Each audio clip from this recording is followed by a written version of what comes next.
Доброе утро, дорогие телезрители! Мы продолжаем рассказывать о редких кинопленках. Съемки Восточно-Сибирской кинохроники входят в золотой фонд нашего центра. Особое место среди них занимают видеодокументы, посвященные культурному наследию Якутии. На этой черно-белой пленке исторические кадры 1976 года. Съемочная бригада Иркутской кинохроники в гостях у якутской писательницы, заслуженного работника культуры ЯССР и Российской Федерации, члена Союза писателей СССР Анастасии Савишны Сыромятниковой. За утренним чаепитием семья обсуждает планы на день, готовится к новому рабочему дню.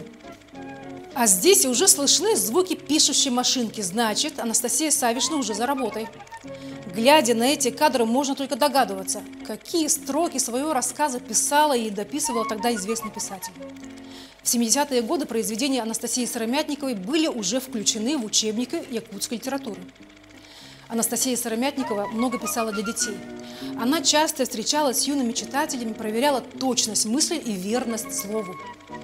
За сборник рассказов «Чайка» Хопто в 1951 году писательница была удостоена премии на всесоюзном конкурсе художественной книги для детей.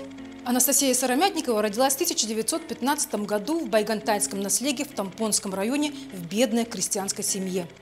После окончания Крис-Халджайской школы она закончила Якутскую областную партийную школу.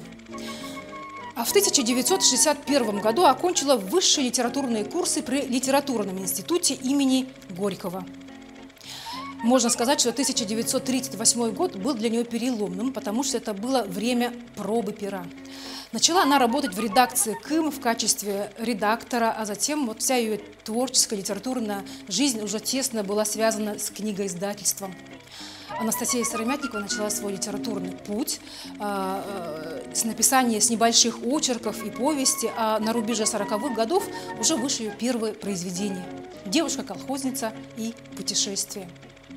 Основные темы ее творчества стали мир детства и судьба якутской женщины. Надо сказать, что ее творчество до сих пор представляет огромный интерес для многих историков. Это большой, богатый этнографический и фольклорный материал. Студенты пишут по ее произведениям научные работы, а в Тампонском районе, откуда она родом, проводятся научно-практические конференции. В селе Крес-Халджай чтут и берегут память о своей известной землячке.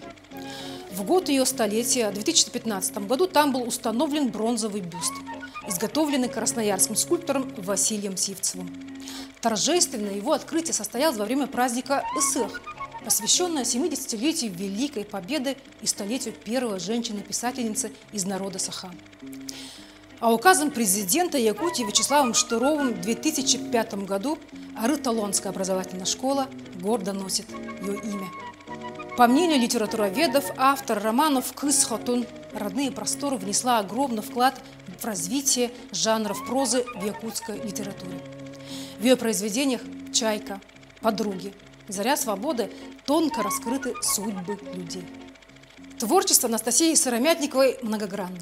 Оно проявилось в нескольких ракурсах: в особом поэтическом слоге, в человечных сюжетах и в изображении природы Северного края, обычаев и традиций народа Саха.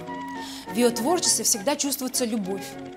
Любовь к своей семье, к своему народу и к своей родной республике. Об этом свидетельствуют эти строки из повести «Подруги». «Лена, матушка, могучая река, ты бурлива, величава, широка. Над тобой сияет солнцем небосвод. Проплывает, словно лебедь, пароход». Это была рубрика «История в кадрах». Изучайте историю вместе с нами. Это интересно.